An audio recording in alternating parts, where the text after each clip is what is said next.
നാളെ കൂട്ടുകാരൊക്കെ ടൂറിന് പോവും, എനിക്കും പോണം. ഈ വാക്കിന് അങ്ങോട്ട് ചെന്ന് പറഞ്ഞാൽ നിന്നെ ചാടിക്കോ അങ്ങേരെ. പറ അങ്ങോട്ട്. വിളിച്ചതാ. അവന്റെ കൂട്ടുകാരെല്ലാം കൂടെ ചെലവിന് ടൂർ കൊടുക്കണോന്ന്. എന്തോ കോക്കമ്പിച്ചടി പറയാ. കൂട്ടുകാരെല്ലാം കൂടെ ടൂറിന് പോകുന്ന ചെലവിന് കൊടുക്കണമെന്ന്. കൂട്ടുകാർക്കെല്ലാം കൂടെ ചെലവിന് കൊടുക്കണം. ഞാൻ ഇവിടെ ഉണ്ടാക്കി വെച്ചേക്ക് പോണം. അതല്ലെന്ന് കുഞ്ഞിന് എന്തേലും കൈമണി കൊടുക്കാനെന്ന്. എവിടാ പോന്നെ? എവിടാടാ പോന്നെ?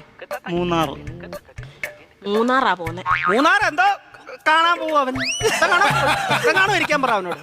മൂന്നാർ എന്തോ കാണാൻ പോവാടാ നീ. എന്നും ഞാൻ ഈ വീട്ടിൽ 2 മരമോത്ത കാണുമല്ലേ, നാട്ടിൽ പോയി അവിടെ പോയി എല്ലാ ആൾക്കാരെയൊക്കെ കാണട്ടെ. എന്നും ഇവൻ ഈ വീട്ടിൽ നിന്ന് ഈ തിരുമോന്ത കാണുന്നില്ലയോ, നാട്ടിലങ്ങനെ പോയി നല്ലൊരു മോന്ത കാണും. അവൻ 2 മോന്തയുടെ കാര്യമാണല്ലോ പറഞ്ഞു. ഒരെണ്ണം ഞാൻ ഇപ്പൊ കട്ട് ചെയ്തു. നീ മിടിക്കുക ഇടയ്ക്ക് എന്നിട്ടേ അവൻ പറയുന്ന എന്നോടും ഞാൻ പറയുന്ന അവനോടും പറഞ്ഞാൽ മതിയല്ലോ, തീർന്നല്ലോ, പഠിക്കണ്ടല്ലോ, മിടിക്കുക. പൈസ വല്ലതും കൊടുക്കുന്നേ. എത്ര രൂപ വേണം ചെയ്ത്?